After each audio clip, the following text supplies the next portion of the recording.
സിപിഎമ്മിലെ fund വിവാദവുമായി ബന്ധപ്പെട്ട പുസ്തകത്തിന്റെ പ്രകാശന ചടങ്ങ് മാറ്റിവെച്ചെന്ന ആരോപണം തള്ളി സിപിഎം കണ്ണൂർ ജില്ലാ കമ്മിറ്റി മുൻ അംഗം കുഞ്ഞികൃഷ്ണൻ.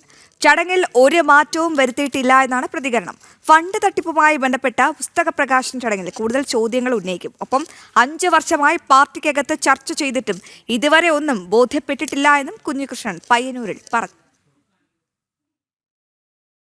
ഇന്നലെ രാവിലെ പോലീസിൽ നിന്നൊരു വിളി വന്ന് പുസ്തക പ്രകാശനം മാറ്റിവെച്ചിട്ടുണ്ടോ എന്ന് അന്വേഷിച്ചു.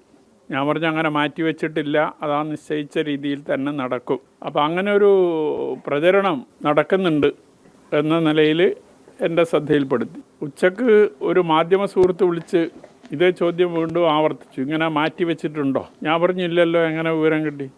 അതല്ല, ഈ ഫേസ്ബുക്കിൽ അങ്ങനെ ഒരു വാർത്ത പ്രചരിക്കുന്നതായിട്ട് ശ്രദ്ധയിൽപ്പെട്ടിട്ടുണ്ട് എന്ന നിലയിൽ സൂചിപ്പിച്ചു. അപ്പോൾ ആ നിലയിൽ ഈ പുസ്തക പ്രകാശനത്തിന് വരുന്ന ആളുകളുടെ എണ്ണം കുറക്കാനോ എന്താണ് ഉദ്ദേശം എന്നറിയില്ല.